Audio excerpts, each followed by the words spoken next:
Hello po, kumusta kayong lahat? Nandito ulit tayo para gumawa ng content. Sana may mapulot kayong aral, may matutunan kayo sa content ko ngayon. Bali mga katry, ang trabaho ko, magbubuti. Nangangalakal ako. So ngayon mga katry, pagka nangangalakal ka, hindi na iwasan nagbubuhat ka. Yung mga dumi nadidikit sa katawan mo.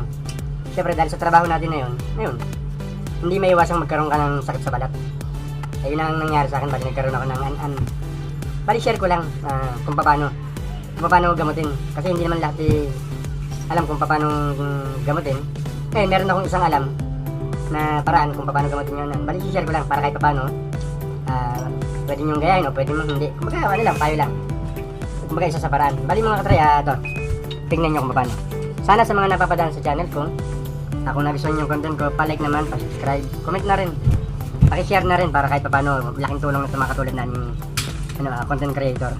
So mga katry, ito, tingnan nyo. Gawa natin, pag nagbubuhat tayo ng karton, yung alikabok, lahat ng dumi napupunta sa atin pag pinapasan natin. Kaya nangyari, nagkaroon tayo ng an-an. Mga katry, bali matagal na ako nagkaroon yun, tapos bumalik lang ulit. May paraan, madali naman siyang gamutin, ang kaso lang medyo natagalan yung hindi ko pagpansin sa kanya, kaya medyo naparami. Kumbaga dumami siya ng gusto. Pero mga katry, saglit lang naman gamutin yan. Bali yung gamot na ginagamit ko yung salicylic acid na tinatawag. Yun mga katry, kunyari sa dami niyan, 3 bote lang nun mga katry. Mawawala na yung yung sakit natin sa balat. Ay mga katry, ginagamit natin yung salicylic acid. Bali mga katry, pag bumibili tayo nito, doon tayo bumibili sa kunyari sa Pure Gold. Bumili ka sa Mercury, sa Pure Gold, yun, branded yung makukuha mong ganito. Bali mga katry, sa totoo, ang paglalagay nito, medyo mahapdi. Kaya lang, sigurado naman pagkatapos nung talagang makikita mo na gumagaling talaga. Mga katry, tingnan natin kung paano. Sa totoo, mga katry, paglalagay nito, bulak. Ilalagay mo sa bulak, tsaka may papahid. Kaya lang, dahil sa sobrang dami na nga nung naging anan natin, bali ang gagawin natin mga katry, ibubuhos na lang, tapos ihahagurin na lang ng kamay. Para medyo madali yung paglalagay, kasi kung bulak, paunti-unti matagal. Yung hapdi, hapdi na matagal. Hindi kagaya nun, isang hapdi na lang pagka nilagay sa'yo.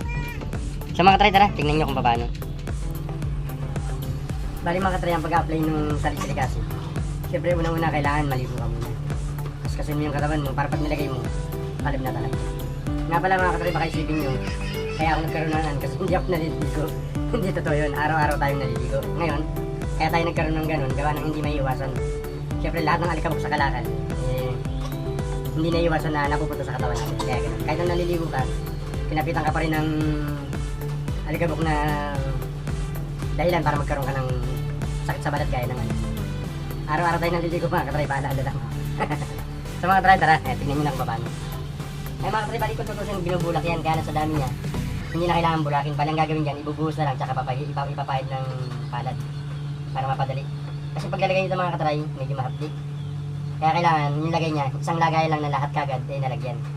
Gawa ng pagka hindi, mararamdaman mo yung hapdi na unti-unti. Mas mabuti na mahapdian ka para at least yung gamot tumatalab sa'yo. Bali yung paglalagay sa akin mga katry, kung napansin nyo, meron ng parang sunog na balat. Pangatlong lagay na kasi ito mga katry. Pangatlong apply na nung salicylic sa katawan natin. Bali ito, pangatlo. Kaya kahit paano, medyo nasusunog na yung balat. Kumbaga naluluto na yung ngayon naluluto na, kaya kahit paano, napansin nyo na merong parang sunog na balat sa likod ko. Mga katry, gawa nang napabayaan natin sa tagal, kumbaga dumami yung hindi kagaya ng dati, pag may konti pa lang ginagamot na namin. Ngayon, medyo natagalan yung pagkagamot natin. Kaya mga katry, tumatalab na yung gamot kasi, kumbaga, mahapdi yung gamot, kaya lang mas mabuti ng mahapdi ang gamot, itiisin mo kasi naman hindi, habang buhay na yung kumalat sa balat mo, dumami hanggang sa hindi na kayang gamutin. So yung mga katry,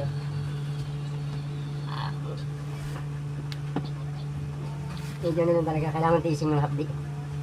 Mga katry, bali mga katry, ganyan lang ang gagawin nyo pagka kung sakaling nagkaroon kayo na at medyo marami napabayaan, ganyan lang.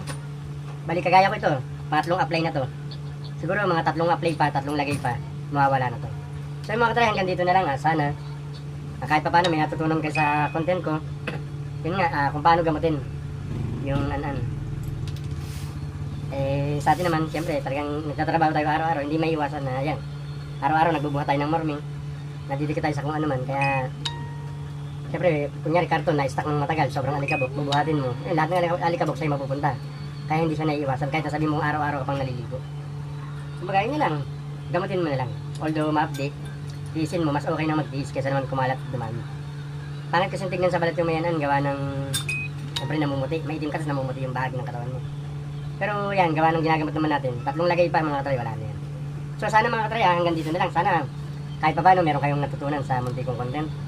Yun nga kung paano gamutin yung an-an. Sa mga napapadaan sa channel ko, tulong nyo lang sa mga katulad kong content creator, like, subscribe, share na rin para kahit pa paano malaman din ng iba kung paano. Sa mga katray, hanggang dito na lang. See you sa susunod ko pang upload. Bye bye.